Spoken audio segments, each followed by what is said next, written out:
Bienvenue pour cette nouvelle preview. Petit bug d'internet pour commencer la preview. C'est très bien, c'est parfait. Je sais pas ce qui s'est passé, mais bon, voilà, on va y arriver. Bienvenue pour une nouvelle preview sur le foot US de A à Z. J'ai le plaisir de faire cette nouvelle preview. Vous connaissez le principe, je vais le répéter à chaque épisode.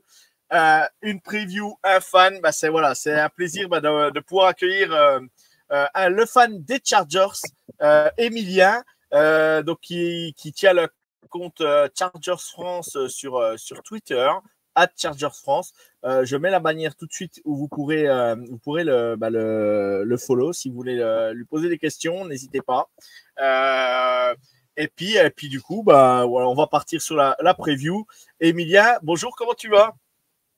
Salut Joe, eh ben écoute, ça va nickel, il fait beau, un peu de soleil enfin par chez moi, donc ça va. Alors je suis pas dans la jungle comme toi, mais non, ça va tranquillement. Et puis merci en tout cas pour ton invitation. Donc non, on va aborder les sujets qui font mal. Ouais, il n'y a pas de souci, il n'y a pas de souci, ça va aller, ça va aller. Donc je ne suis pas dans la jungle, je suis sous le bananier de mon père et je suis en Haute-Saône, donc autant vous dire qu'on n'est pas dans les Caraïbes. Hein. Mais je profite d'être sur la terrasse, comme ça au moins c'est plutôt sympa Ouais, de faire les previews, voilà, dehors et tout, c'est en terrasse, c'est plutôt cool. Donc vous connaissez le ouais, principe de l'émission, on va lancer donc on va faire un retour rapide sur la saison précédente avec Emilien. Ensuite, on abordera le point free agency, les départs, les arrivées. On fait un point sur la draft. Ensuite, on enchaîne sur le calendrier 2024 avec nos pronos qui vont bien aller. Et ensuite, Emilia, ça sera le moment de faire la fin de l'épisode et de faire ta petite promo à toi où on peut te suivre. Est-ce que pareil, si tu as d'autres choses à relayer, n'hésite pas. Voilà, c'est fait pour. Si tu as d'autres émissions, d'autres podcasts, d'autres trucs, voilà, faut pas hésiter. Ou d'autres passions, on peut te suivre, faut pas hésiter. Donc, on y va, on se lance directement dans la preview des Chargers. Alors, l'année dernière, donc le calendrier n'était pas simple non plus. On va tout de suite commencer. Vous avez commencé la saison en recevant Miami chez vous avec une défaite. Vous êtes allé chez les Tennessee Titans où vous perdez en overtime. Donc, vous commencez la saison à 0-2. Vous gagnez chez vous le troisième match, à l'extérieur, pardon, chez les Minnesota Vikings. Ensuite, la week 4, vous remportez le match, vous recevez les Las Vegas Raiders chez vous. Vous êtes en bye week très tôt la saison dernière en week 5. Ensuite, vous allez recevoir Dallas où vous perdez. Vous allez à Kansas City, vous perdez ce match-là. Vous recevez les Bears de chez vous, vous remportez le match. En week 9, vous alliez chez les New York Jets où vous avez remporté le match là-bas. En week 10, vous receviez les Detroit Lions où il y a une défaite. Ensuite, en week 11, les Green Bay Packers, où il y a eu défaite aussi là-bas au Lambeau Field le 19 novembre. Et le week 12, vous receviez les Baltimore Ravens où il y a une défaite 20-10. Week 13, vous battez les New England Patriots chez eux. Week 14, week 14, week 15, week 16, week 17, week 18, enchaînement de défaites. Contre les Broncos, chez les Raiders, contre Buffalo chez vous, chez les Broncos, le deuxième match, donc le premier match des Broncos était chez vous, et vous perdez le dernier match de la saison, 13-12, à Kansas City. Non, chez vous, pardon, contre Kansas City, 13-12. Et Emilien, voilà, on va dire les derniers matchs étaient un peu anecdotiques parce que le head coach a été aussi remercié. mm. Donc voilà, toi, refais-nous un peu ce que tu penses de cette dernière un peu cauchemardesque pour vous, les Chargers, en sachant qu'en plus Justin Herbert a été blessé. Voilà, il y a rien qui s'est goupillé comme il faut. Ah non, non, non, ouais, c'est clair, comme tu dis, il y a rien qui a été comme il faut. Ça a été très compliqué. Bon, on a senti très, très tôt dans la saison que ça allait être très difficile. Parce qu'on voyait pas d'amélioration, au fur et à mesure des matchs.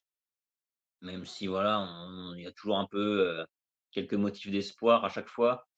Là, on a très vite vu que défensivement, il y avait très peu d'espoir. Offensivement, c'était pareil. Heu, mmh, c'est très compliqué. Puis la fin de saison, il y a le changement de head coach, qui est arrivé, peut-être un peu tard, mais bon, de toute façon, fallait passer par là. Donc ouais, très, très, très compliqué. Le match face aux Raiders, chez eux, donc il a fait très, très mal, point de vue du score. Mais d'un côté, il a été bénéfique parce que du coup, c'est ce qui a entraîné après le limogeage de Telesco, donc le general manager, et de Brandon Staley, le head coach. Donc ça a été un mal pour un bien. Donc on va dire que c'est le seul point positif de la saison dernière. Et puis quelques joueurs quand même qui sont sortis du lot, hein. On a le petit rookie là, le Edge Tuipulotu qui a fait une très, très grosse saison, qui a fait une belle impression. Heu, voilà, j'ai envie de dire, c'est un des rares points positifs, de l'année dernière parce que même Herbert, bon après il était pas forcément en confiance non plus. Il a eu quelques problèmes de blessures, mais bon voilà, il était pas non plus, au top du top. On l'attend un peu plus haut. Enfin moi je l'attends un peu plus haut. Donc ouais, saison très compliquée, mais bon, bah, on va se relever de tout ça. On va apprendre aussi, enfin moi, ouais, dans mon canapé, je m'en fous un peu, je veux dire, mais les joueurs vont apprendre de tout ça, ils vont se relever et puis faire le taf. Non, mais bien sûr. Pour en revenir à ça, on était, moi et toi, même si je suis un fan de Kansas City, j'étais un grand défenseur de Brandon Staley. Toi aussi en Oui, pré-saison, on l'avait quand même bien ah oui, défendu sur des gens qui l'avaient critiqué. Par exemple, le front office qui disait que oui, oui. ils avaient dit clairement quoi, ils pensaient pas qu'il retirait. Bon, ça leur a donné raison. Moi, je Oui. pensais que Brandon Staley allait faire le taf. J'aimais bien sa façon de coacher. Bon, voilà, ça n'a pas fonctionné, ça n'a pas fonctionné. Après, à un moment donné, puis après, voilà, la blessure d'Herbert, il y a tout qui s'est cumulé. Oui, Et voilà, quand tu es dans c'est un ça, cercle, on va dire, voilà, c'est le serpent qui se mord la queue après, puis t'en finis plus.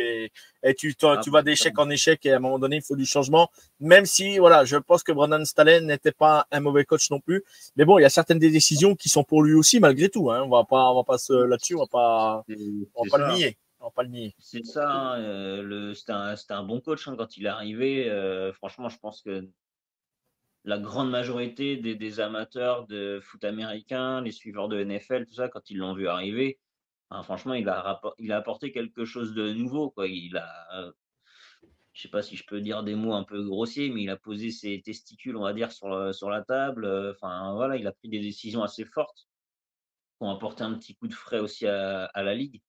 Mais ce qu'il y a, c'est que, ouais, au fur et à mesure, bah, ça allait en régressant et du coup, bon, bah, on va dire que la défaite à Jacksonville en playoff, l'année d'avant était très compliquée à digérer. Et ce qu'il y a, c'est qu'il n'a pas su, se remettre en question, je pense.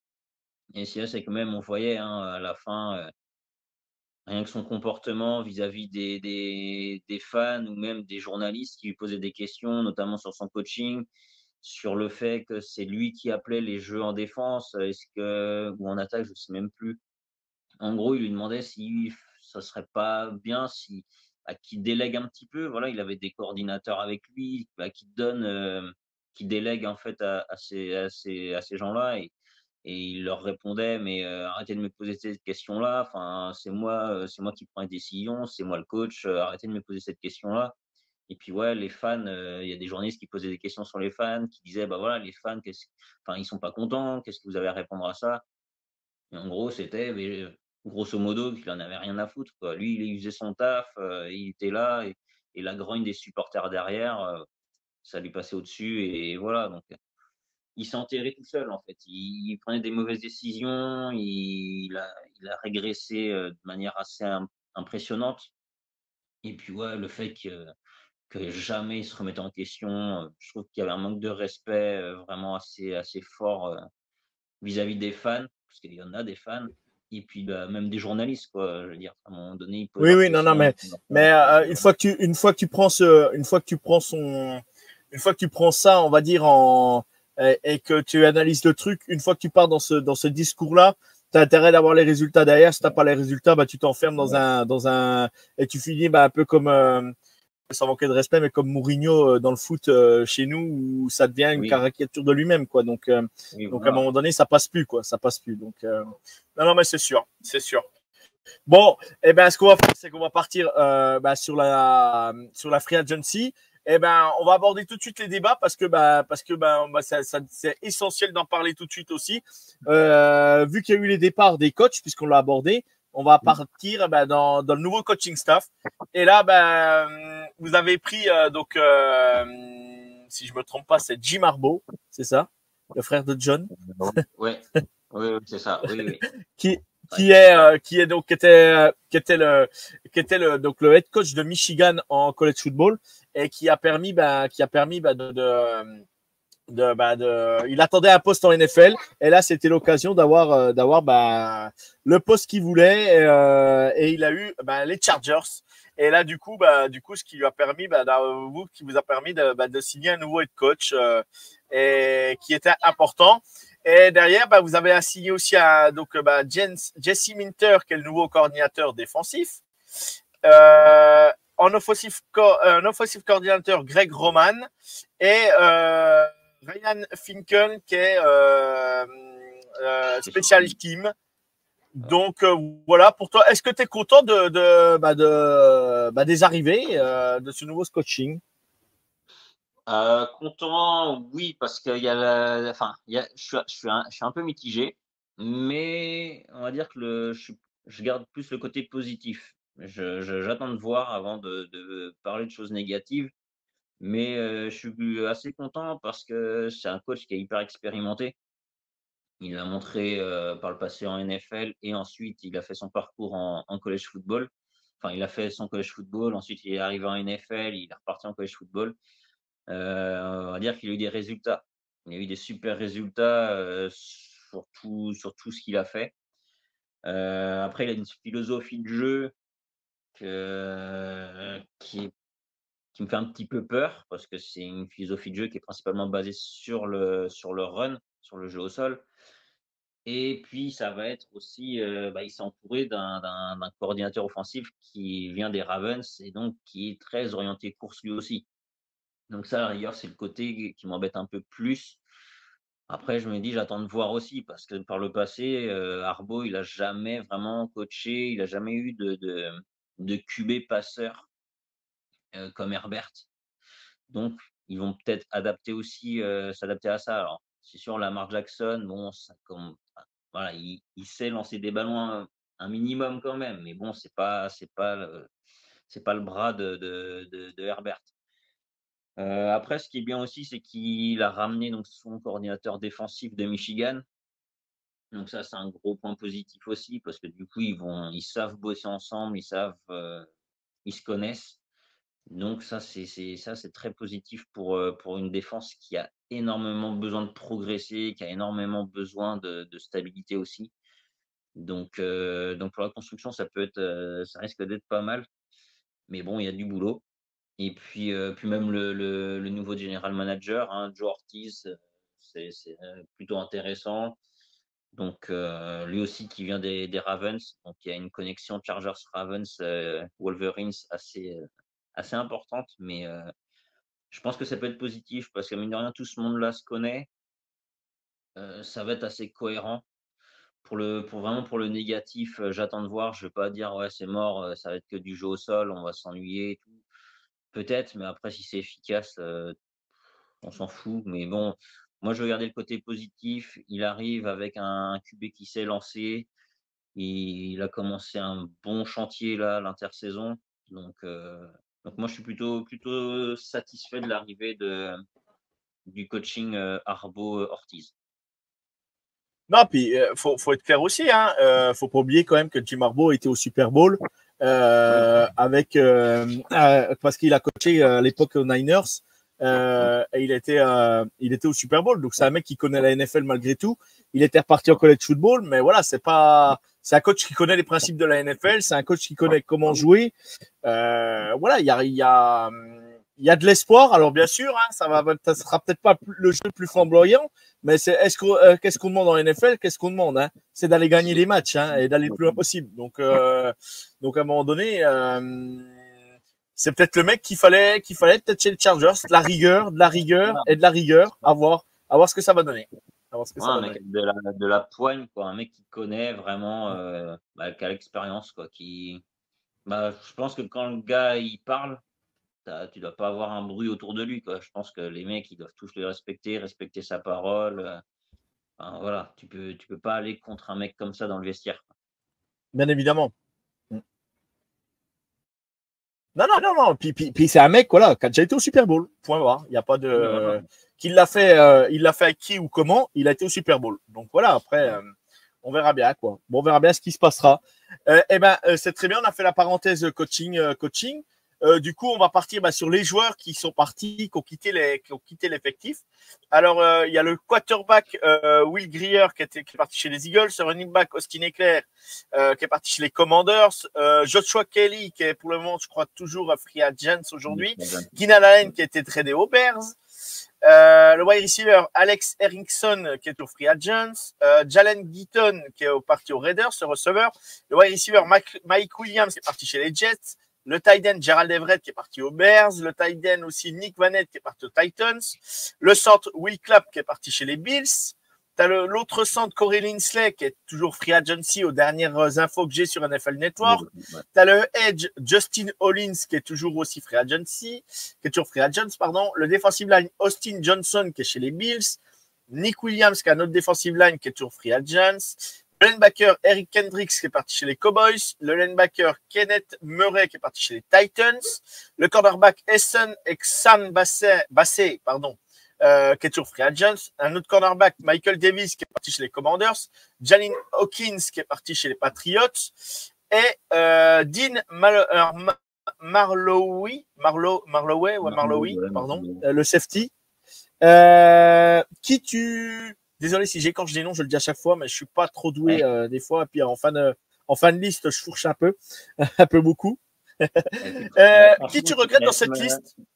Tu m'as sorti des noms, je ne savais même pas qu'ils étaient dans l'effectif des Chargers. Tu m'en as sorti 2 ou 3. Soit je les avais oubliés, soit j'avais totalement zappé qu'ils étaient chez nous. Aucun Ouais, souvenir de ces gars-là. des fois on oublie. Non, mais Des c'est fois on ça. oublie. Ouais, Alors, qui t'aurait voulu peut-être garder dans cet effectif ou qui tu dis bon vent, merci ce que vous avez apporté aux Chargers et voilà, il fallait changer. T'en penses quoi, toi? j'ai envie de te dire que là, les 2 vont ensemble. Je dois avouer que j'aurais bien aimé, garder Keenan Allen, Mike Williams, Austin Ekeler. Voilà, c'est 3 gars que j'aimais beaucoup. Après, bon, voilà, je leur dis quand même, merci pour ce qu'ils ont fait pour les Chargers et bonne continuation à eux, quoi. Je peux leur souhaiter que le meilleur. Heu, voilà, Keenan Allen, c'était un des meilleurs receveurs de la ligue. Il sort de sa meilleure saison. Voilà, pour revenir au point positif de l'année dernière, je pense qu'on peut garder Keenan Allen qui, voilà, qui à son grand âge sort quand même des saisons de malade.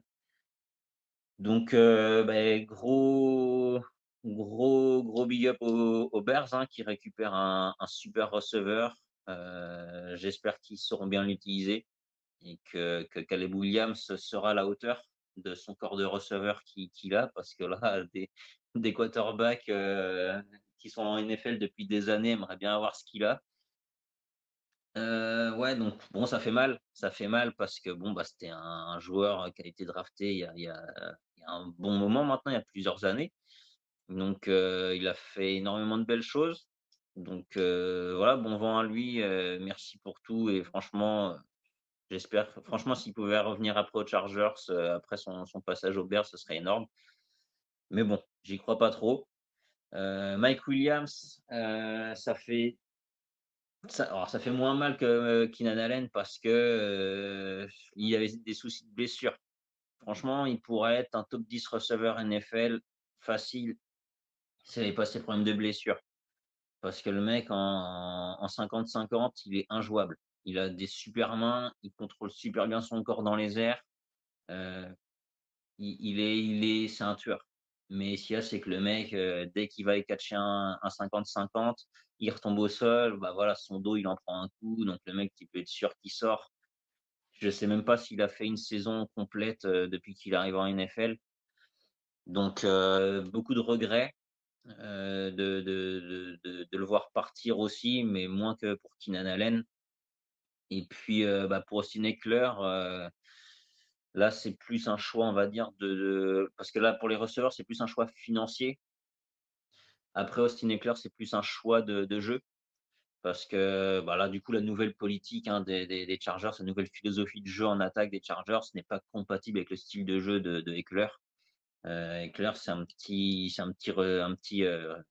running back, un petit pocket. Hein, il me fait penser à Darren Sproles. Hein, c'est un petit gabarit. Mais ce qu'il y a, c'est il est hyper polyvalent. Mais ce qu'il y a, c'est que justement, il est peut-être trop polyvalent, il est peut-être pas assez costaud pour aller dans le plan de jeu en fait de, de, de Greg Roman et de Jim Harbaugh. Donc du coup, ils s'en sont séparés. Donc là, c'est pareil, il a été énormément critiqué, notamment l'année dernière. À un moment donné, les gens, il faut qu'ils arrêtent de faire les amnésiques, de se dire c'est bon, Austin Ekeler, il vaut rien.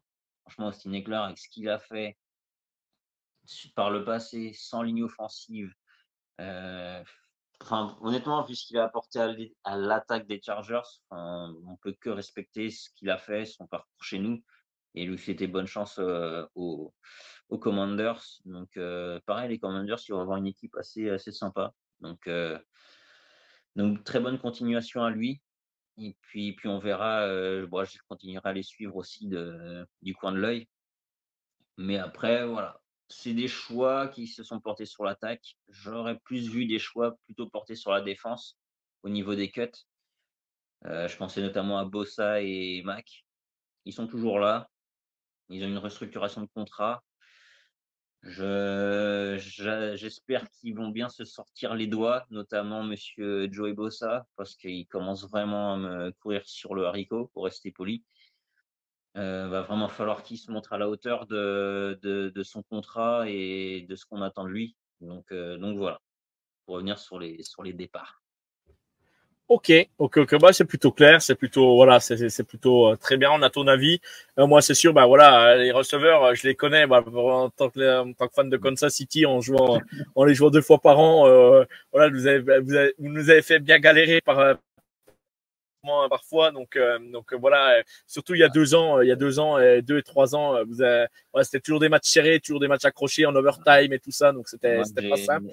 j'ai Et le du coup voilà. souvenir, Donc j'ai le souvenir d'une fin de match de Mike Williams. Je me demande si c'était pas son année rookie ou son année sophomore. C'était Rivers, c'était à l'Arrowhead Stadium, et le gros catch juste à la fin qui nous ramène à 1 point, et puis ensuite la conversion 2 points qui complète. C'était magnifique, on gagne le match, c'était très beau. Mais alors oui, pour revenir du coup à un départ, c'est vrai que j'étais focalisé sur les joueurs, mais c'est vrai qu'il y a un départ qui m'embête un petit peu. C'est celui de Kellen Moore, qui était coordinateur offensif chez nous.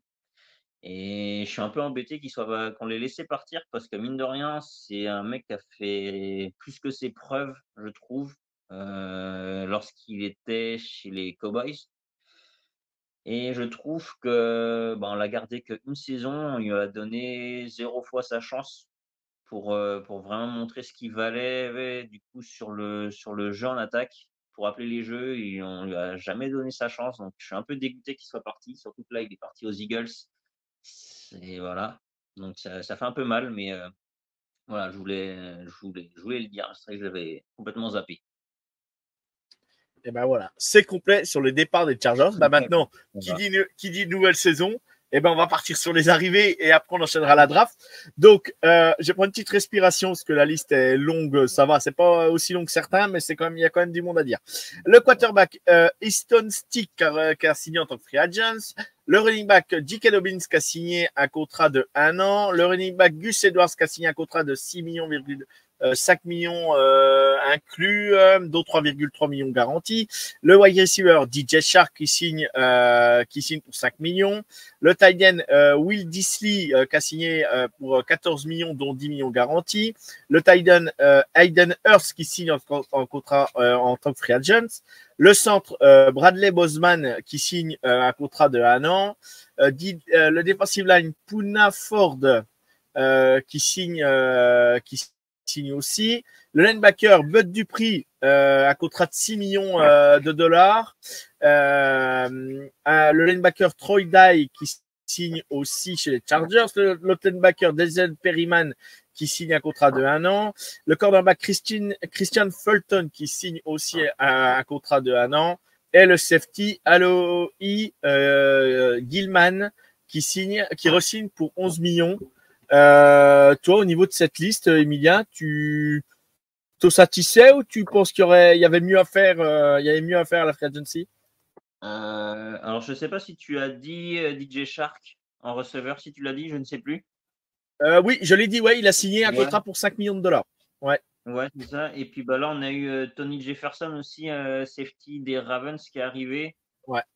Je ne l'avais pas parce que j'ai pris la liste tout à l'heure sur NFL Network, elle ne doit pas être à jour. Ouais. Mais justement, d'où l'intérêt d'avoir des fans de franchises qui connaissent très bien et par cœur leur franchise. Et puis, on a eu aussi grosse signature de Alex Leatherwood, le tackle. Exact. Le gros crack qui est arrivé aux Raiders. Et qui est, exact. Mais alors, exact. Du coup, mais il n'a pas changé de division du coup. Non. Bon, après, honnêtement, je crois qu'il est passé dans pas mal d'équipes. Hein. Je crois qu'il a pas mal tourné. Ouais. Bon, là, il est revenu il est revenu en AFC West. On va voir ce que ça donne. Dans la rotation, pourquoi pas. Du coup, ouais, alors, tu vois, on se rend compte, au final, quand on regarde dans le détail, c'est que c'est beaucoup de contrats de 1 an qui ont été signés. Donc, c'est là qu'on voit que le chantier, il est très loin d'être fini, que c'est très, très balbutiant. Hein. C'est beaucoup d'incertitudes. Donc, c'est vraiment du test. Donc, on va voir ce que ça donne. Donc, on va pas se faire trop d'illusions non plus. Mais après, dans l'ensemble, surtout au niveau offensif, je suis assez excité. Je suis vraiment, j'ai vraiment hâte de voir ce que ça donne sur le terrain. Finalement, en receveur, on avait tous très peur. On s'est tous dit qu'on était à poil. Qu'on n'a que 3 receveurs à un moment de temps avec des noms complètement inconnus au bataillon. Et puis finalement, donc, on n'a pas encore parlé de la draft, mais entre la free agency et la draft, on s'est pas mal renforcé. Là, j'ai vu qu'il y a une petite rumeur sur Brandon Ayuk qui voulait être transféré des 49ers. Il y a pas mal de fans des Chargers qui le voudraient. Bon, après, vu l'effectif qu'on a aujourd'hui au poste, je suis pas sûr que ce soit très judicieux, mais pourquoi pas, ça pourrait être une super signature. Mais après, donc, on a blindé niveau running back. Donc, bizarrement, avec 2 anciens Ravens. Donc, voilà, on tombe jamais très loin de la maison. Après, voilà, Dobbins, gros potentiel, mais pareil, beaucoup de blessures. Donc, il faut croiser les doigts. Après, je suis persuadé que le gars, s'il est en pleine forme, il peut cartonner. Ça peut être un top running back. En plus, on a un comité avec Gus Edwards. Et puis le petit là qu'on a drafté, on en reparlera tout à l'heure. Franchement, je pense que ça peut être assez solide. Et puis, sans oublier Isaiah Spiller aussi, qui est toujours là. C'est un petit comité de running back qui peut être assez sympa en rotation. Donc, voilà, même si on court beaucoup, ça peut être fun. Et puis DJ Shark, j'aime beaucoup. C'est vraiment un gars que je voulais et ils l'ont pris, donc c'est parfait. Après, poste de tight end, il n'y a pas de nom très clinquant, mais ça peut être efficace. C'est des receveurs, des tight ends qui sont très à l'aise sur les blocs, notamment Will Disley, très à l'aise en tant que bloqueur. Donc ça ira parfaitement dans le style de jeu. Et puis bon, mine de rien, lui et les Hurts ont de très bonnes mains. Sans oublier qu'il y a toujours Donald Parham qui est toujours là, malgré ses problèmes de blessure. En termes de réception, il est très solide. Donc non, très bien. Après, par contre, là où j'ai très peur, c'est la défense. C'est la défense. En termes de ligne défensive intérieure, on est plus qu'à poil. C'est effrayant. Pourtant, le problème principal, c'était la défense contre la course. Et il n'y a rien. On va se faire trouer là, à l'instant T. Là, je vois pas qui serait le starter. Ça va être effrayant. Puis bon, mine de rien, pour mettre la pression sur le QB, il faut quand même une ligne défensive assez performante. Et ouais, j'émets beaucoup de doutes. Là, on a le retour de Denzel Perryman. Bon, c'est voilà, le gars, il est plus tout jeune non plus. Il va apporter de l'expérience à un groupe plutôt jeune. Mais bon, c'est pas foufou. C'est pas là, il y a pas de quoi s'exciter et le pire du pire, c'est très honnêtement, c'est les defensive backs, les corners. Là, les corners, il y a rien. Christian Fulton, honnêtement, je vois pas comment il pourrait être cornerback numéro un, voire même cornerback numéro 2. Asante Samuel, il a fait une très belle saison rookie et puis bon, bah, il a plafonné rapidement. Le gars, dès que tu lui mets un receveur, rapide, bah, il est dans le gaz complet. Donc ouais, il a des actions, d'éclat, il a des coups d'éclat, mais à côté, c'est rien, quoi. Je veux dire, c'est presque le néant. Donc bah, mine de rien, quand tu vois les recrutements à droite à gauche, notamment chez les Chiefs, bah, ouais, il y a des gars hyper rapides qui vont arriver. Ça fait un peu peur. Ça me fait très, très peur. La défense m'effraie énormément. Alors après, tant que l'attaque met un point de plus que l'adversaire, c'est bon, mais il va falloir que l'attaque en mette beaucoup des points. Donc ouais, là, il y a pas vraiment d'arrivée qui m'excite. Ouais, Bud Dupré pour la rotation, pourquoi pas? Ouais, ouais, allez. Ouais, Loïc Gilman, la re-signature, ça c'est bien, ça c'est cool parce qu'il a fait une très belle saison. Et on va chercher Tony Jefferson pour l'épauler, pour amener un petit peu d'expérience. Ouais, c'est cool, mais ça résout pas les problèmes de cornerback et de défenseur intérieur. Donc bon, on verra. Et c'est plutôt complet. Voilà, on a ton avis, on a ton ressenti. Et ben, du coup, on va partir direction la draft. Et au niveau de la draft, et ben, on a plutôt, voilà, on va y aller, on se pose carrément dedans. Donc, en premier choix de la draft, au 5e tour, vous avez pris Joe Alt de Notre-Dame. En deuxième tour, en 34e position, vous prenez mon chouchou que j'aurais espéré à Kansas City, Len McConkey de Non. Georgia. Au, au troisième tour, vous prenez donc au choix 69 le linebacker Junior Colson de Michigan, très connu par le head coach. En quatrième tour, en 105e position, le defensive line Justin Ogbije d'Alabama, pardon. Au cinquième tour, le cornerback Tarib Steele de Maryland. Toujours au cinquième tour, choix 140, le cornerback Cam Hart de Notre-Dame. En choix 6, le running back Kimani Vidal de Troy. En choix 7, le wide receiver de Brandon Rice de USC. Et en dernier choix, en tour 7, 253e position, le wide receiver Cornelius Johnson de Michigan. Euh, Toi, tu penses quoi de cette liste? C'est plutôt une belle draft, moi, je trouve. Ah ouais, c'est solide. C'est très, très solide.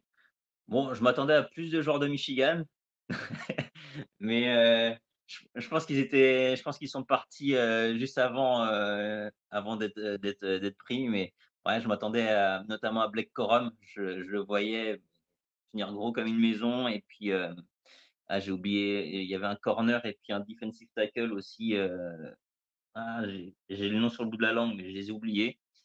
Bon bref, non, non, non, franchement, super draft.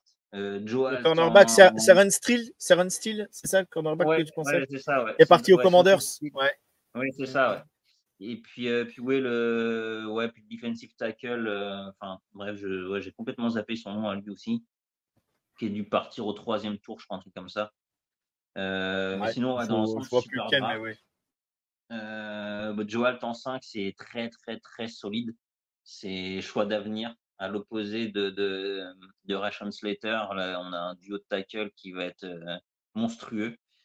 À l'intérieur, franchement, la ligne offensive, bon, malgré l'absence de vrais gros centres, c'est très solide pour l'instant. Donc, très bon choix. C'est vrai qu'il y avait, le choix était multiple. Il y avait énormément de possibilités, que ce soit en termes de sélection directe en 5 ou alors en trade. Il y avait beaucoup de rumeurs de trade down, notamment avec les Vikings. Heu, Finalement, on est resté en 5.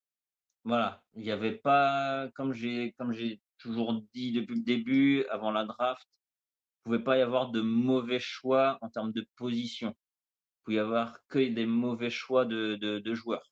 Là, 40, 20, ouais, 24 heures même avant la draft, on voyait des noms en tackle. Le mec qui a été pris là, chez les Titans, je ne sais plus qui c'est, là, le nom. Enfin bref, les mecs, enfin, ils sont allés prendre le tackle qu'on nous mettait nous en 5. Mais là, j'ai dit arrêtez vos conneries, les gars. Non, si on prend un tackle en 5, c'est Joe Alt et personne d'autre. Et sinon, bon, il y avait Oui, possibilité de receveur. oui, de toute façon, Possibilité de c'est le numéro 1 de la receveur. draft.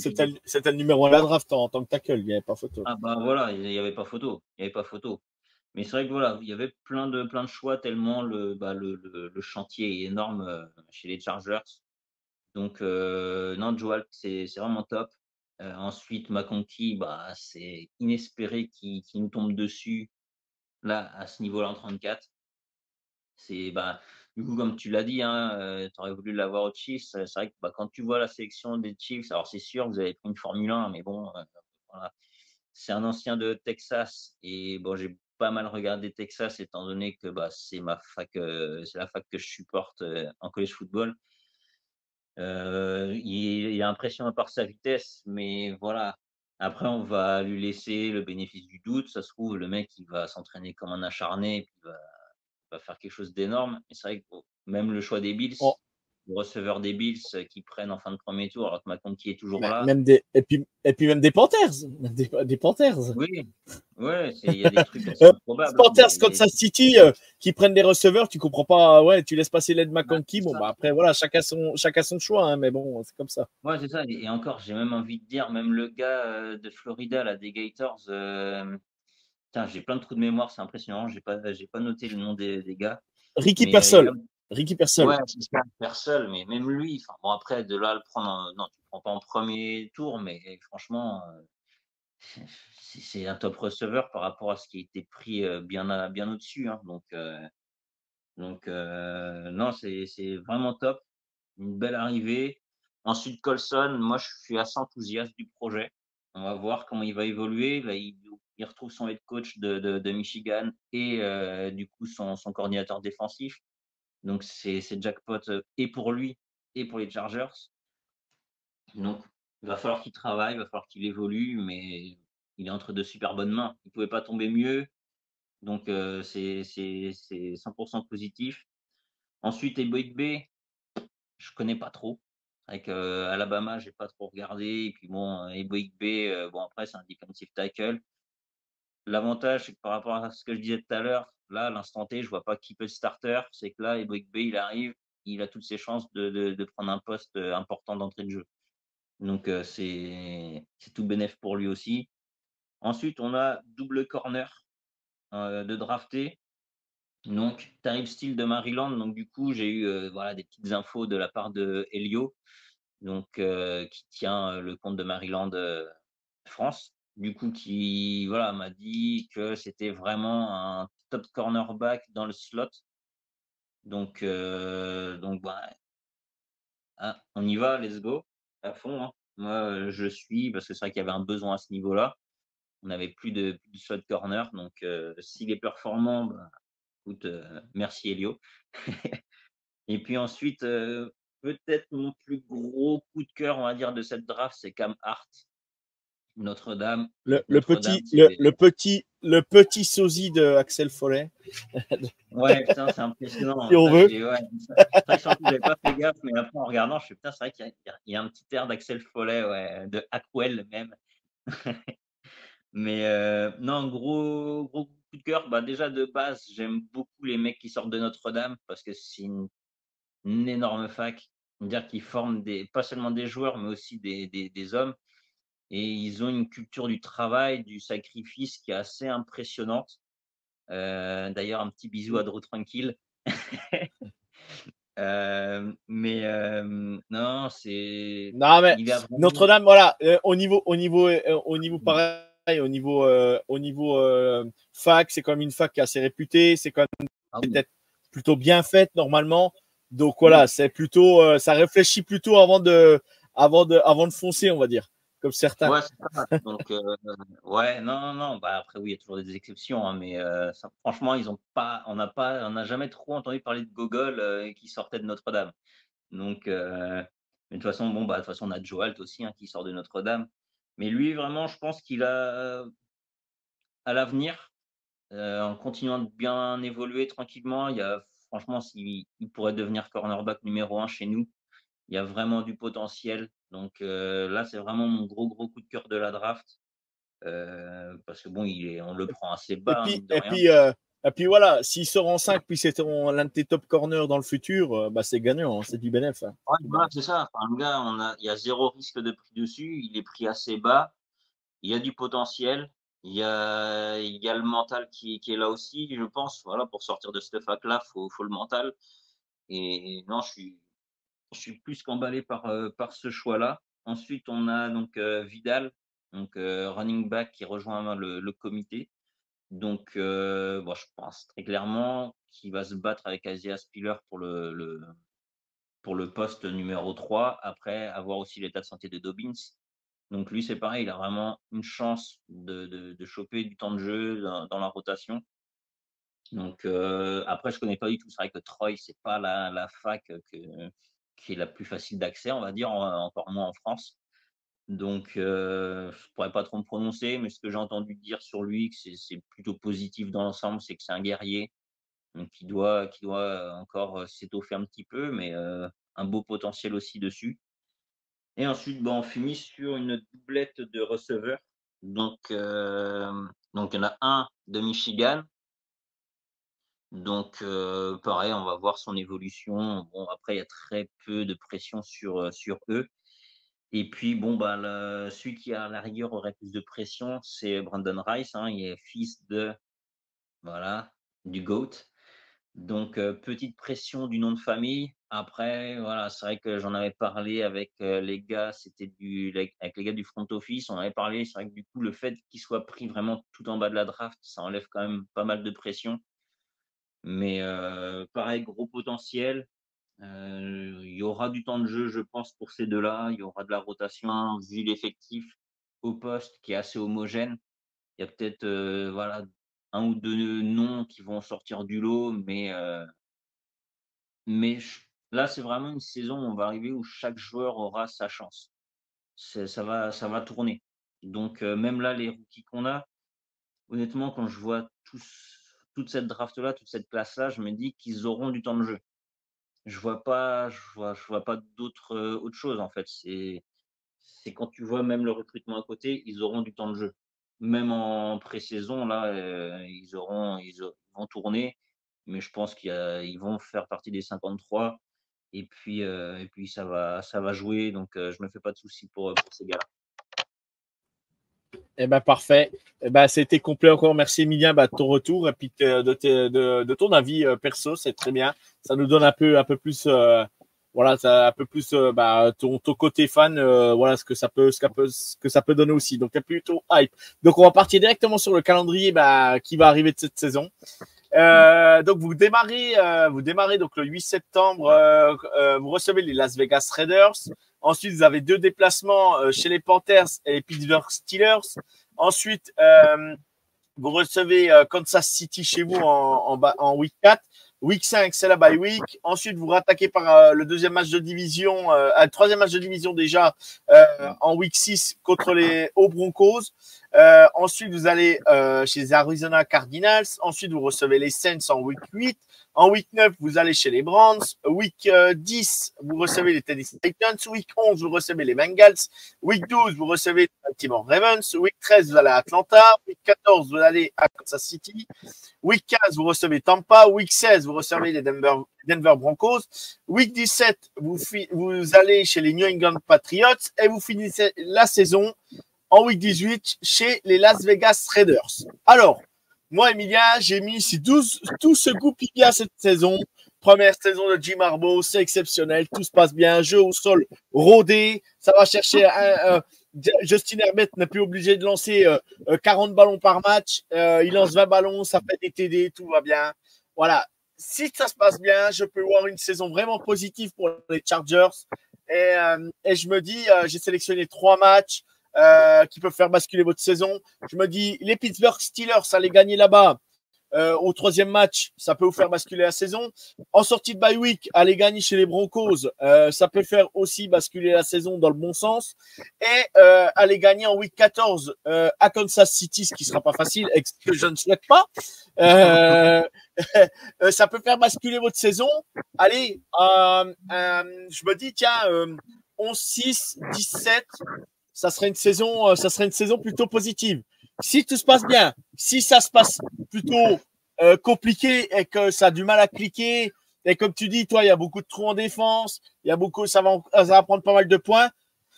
Eh ben, la saison, ça serait 8-9 ou 9-8 au moins bon. Mais je vous vois pas en dessous de, j'aurais du mal à vous voir en dessous de 8 victoires, quoi. Voilà. Quel est ton ressenti, toi, Emilien? Je te trouve très positif. Non, Ah, mais non, mais il y a de quoi, il y a de quoi oui, quand même. Je regarde la depth chart offensive. Tu as quand même donc Justin Herbert qui n'est pas un mauvais QB. Tu as Joe Alt, tu as Slater qui vont le protéger. Tu as Bozeman en centre, c'est pas ridicule. Et ensuite, eh ben, tu as quand même Joshua Palmer. Tu as Quentin Johnston qui a été drafté l'année dernière. Bon, on sait que c'est limite, mais bref. Voilà, tu as Len McConkey, tu as DJ Shark. T'en as un autre que je cherchais de receveur. Tac. Je ne l'ai plus, je ne le vois plus. Bref, c'est pas grave. Mais je trouve quand même, plutôt pas mal cette attaque, cette ligne offensive. Oui, bah, la défense n'est pas est perfectible. Mais à Asante Samuel, il suffit que ça fasse plutôt pas mal. T'as quand même aussi des linebackers qui peuvent être quand même Joey Bosa, qui est pas catastrophique non plus. Si les blessures le laissent tranquille, c'est quand même un mec qui peut monter quand même en puissance dans une saison. Khalil Mack, c'est Khalil Mack quand même. Voilà, je me dis bon, voilà, si tout clique bien, avec 17, ça peut être jouable dans le calendrier. En sachant en plus que vous avez un calendrier, quand même, vous avez un enchaînement de matchs. Les Titans, les Bengals, les Baltimore Ravens chez vous, faut mieux les jouer chez vous qu'à l'extérieur, ces matchs-là, quand même. Donc, je me dis, voilà, mais bon, sur les trois, tu vois, je mets quand même 2 défaites. Je mets défaite contre les Bengals et contre les Ravens. Je vous mets victoire contre les Titans. Tu vois, si tu en accroches 1 sur les 3 ou 2 sur les 3, c'est pas mal, quoi. Tu vois, donc la saison peut basculer dans le bon sens. Ah bah, il suffit de rien, quoi. Mais bah moi, tu vois, le match, moi, qui va être très important, qui va nous donner vraiment le ton, ça va être celui contre les Steelers. Parce que les Steelers, ils ont eu un petit chantier quand même aussi. C'est vrai que mine de rien, bah, ils changent de quarterback et c'est pas anodin non plus. Ils passent donc de Pickett à Russell Wilson. Voilà, Russell Wilson qui sort d'une saison très compliquée chez les Broncos. Il fait une troisième équipe. Bah, du coup, il a changé en 2 années. Il a changé 3 fois d'équipe. Il va démarrer sa 3e équipe. Donc, mine de rien, ça fait beaucoup de changements pour lui. Ça fait un gros changement pour les Steelers. Donc, mine de rien, eux aussi, ils vont être dans une période un petit peu de renouveau. Alors, dans une moindre mesure par rapport à celle des Chargers, mais c'est un match hyper important. C'est vraiment là où on va pouvoir se jauger, en fait. Ouais. Et puis bah, c'est là que tu vas pouvoir tester ta O-line aussi. Tu vas rencontrer une grosse défense.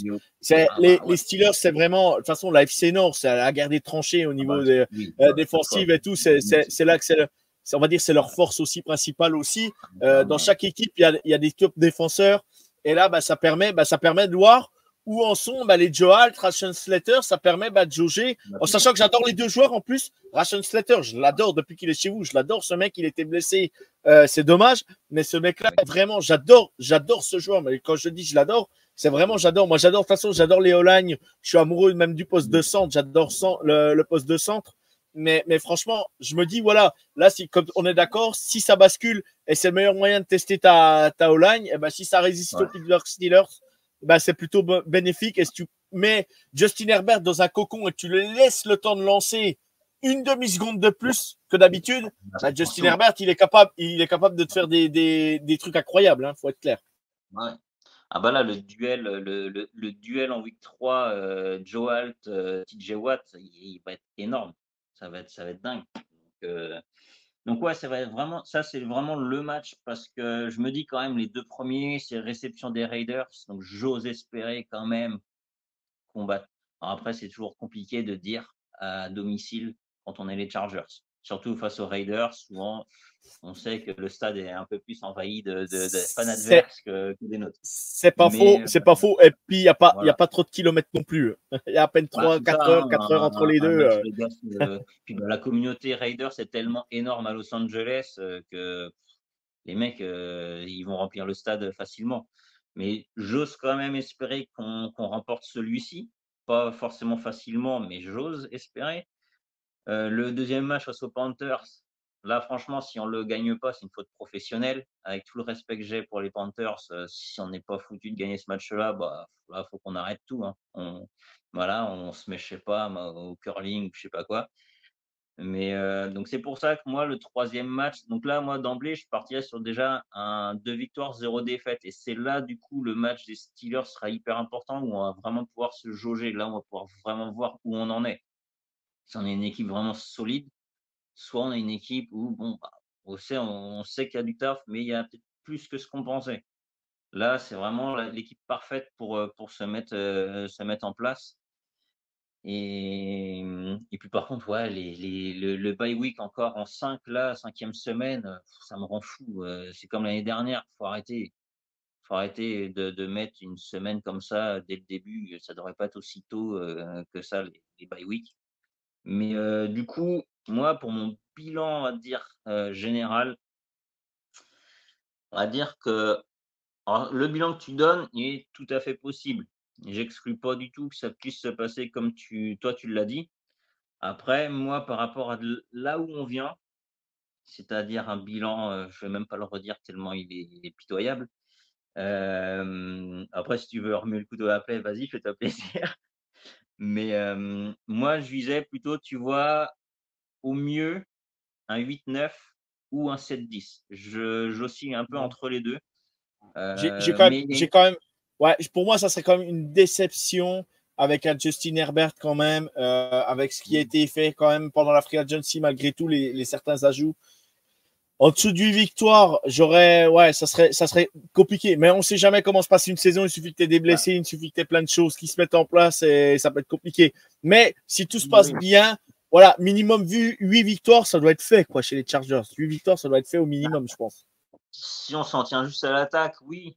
Mais voilà, comme je te disais, moi, c'est la défense qui me fait peur. C'est que si on a une attaque qui est capable de mettre 40 points, mais qu'on a une défense qui est capable d'en prendre 41, bah, voilà, c'est toujours le même problème depuis des années chez les Chargers. Il y a eu des bonnes attaques.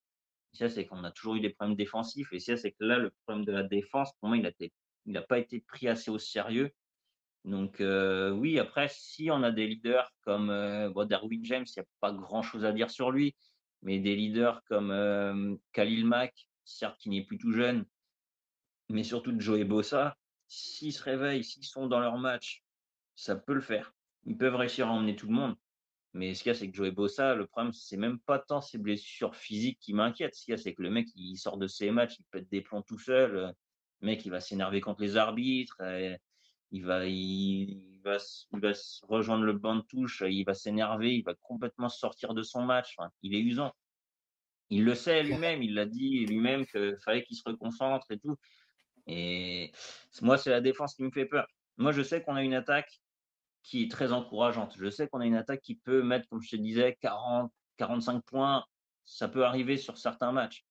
Mais le problème, c'est qu'on a une défense qui est capable aussi d'en prendre un point de plus que ça. Donc, c'est pour ça que je reste sur un bilan assez mitigé, assez neutre. Je pense que le 8-9 est jouable. Après, par contre, je veux vraiment insister là-dessus. Je pense qu'il ne faut pas qu'on s'étonne. Je veux pas qu'il y ait des gens qui tombent de leur chaise, qui mettre dans les commentaires après sur Twitter, «Ouais, mais comment ça se fait?» Enfin, si on refait un bilan identique à celui de l'année dernière, si on repart avec 4 victoires, 5 victoires, faudra pas non plus s'étonner. Oui, après voilà, il y aura plus de chantiers à faire et puis voilà, c'est que si vous êtes en reconstruction, vous avez tout changé, vous avez pas mal changé de choses aussi, donc voilà, il y a quand même ça qui se met en place. Mais bon, allez, voyons le côté positif. On vous souhaite une bonne saison les Chargers et puis voilà, une bonne saison. Tant que vous restez derrière Kansas City, ça me va. C'est ce que j'allais dire. Si tu n'as pas trop de soucis à te faire, ça devrait aller. Mais c'est toujours accroché, c'est toujours serré contre vous, quoi qu'il arrive. Ça va se jouer derrière. Hein. Ça va se jouer derrière pour la deuxième place et une place en playoff, pourquoi pas. Mais voilà, faut être patient, faut comprendre que voilà, hein, l'expression Rome ne s'est pas faite en un jour. Là, c'est pareil. Les Chargers, je vois des mecs partout. Alors, il y a de tout sur Twitter, c'est ça qui est impressionnant. Oui. Jim Harbaugh est arrivé. Il y a eu d'un côté les fans des Chargers, c'est bon, Super Bowl season, c'est bon, year one, Super Bowl et tout. Et tu avais d'autres à côté qui disaient ouais, c'est mort, Jim Harbaugh, il vaut rien. Enfin, limite, c'était il vaut rien. Votre style de jeu va être pourri. Enfin, c'était que des trucs comme ça.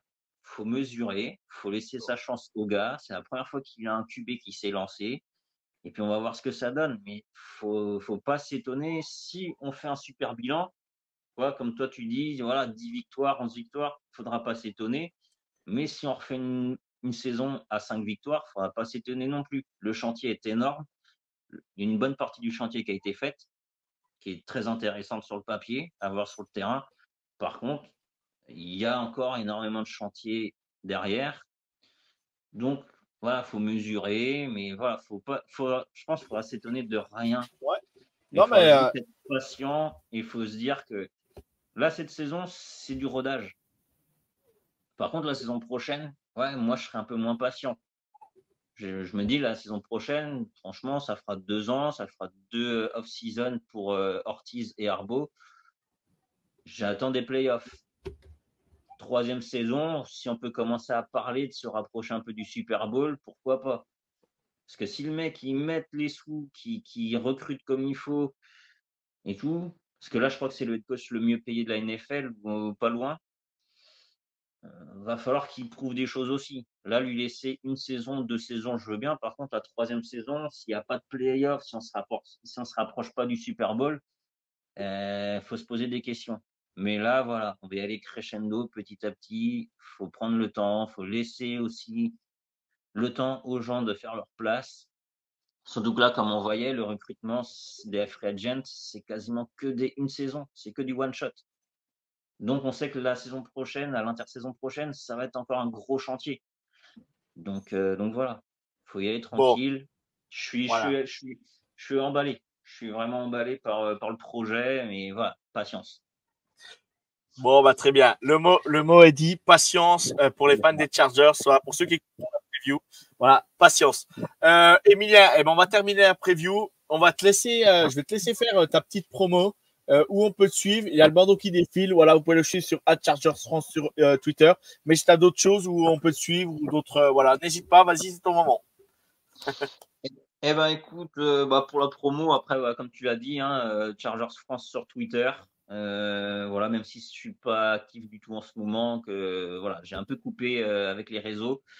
Je pense, si tout se goupille bien, je devrais reprendre pour la rentrée. J'ai une page Facebook aussi à la base, donc Chargers France, mais elle est inactive depuis un moment. J'hésite à me remettre dessus. Pour l'instant, c'est pas le cas. Et puis idem pour Instagram. Je suis pas très génération Instagram et tout. Je suis un peu largué là-dessus. Mais voilà. Après, non, après, c'est une promo un peu générale. Hein. Promo pour tous les comptes déjà NFL francophones. Parce que bon, il y a les comptes français, mais bon, alors on a Diego qui est suisse, francophone. Oui, nous on reçoit aussi beaucoup de Québécois aussi dans les émissions. Voilà, il y a donc, les Québécois, je veux dire, les Québécois. Donc voilà, toutes les pages francophones qui font un gros travail. Et puis les pages aussi, on va dire, médias, comme toi, comme le foot US de A à Z, The Trick Play. Enfin, il y a tout plein de médias, pareil, francophones, qui font un travail énorme tout au long de la saison et en plus en hors-saison. Donc, faut souligner ça aussi. Il y a pas que les comptes de franchise, NFL et les comptes de, je sais pas les franchises, mais les comptes, college football.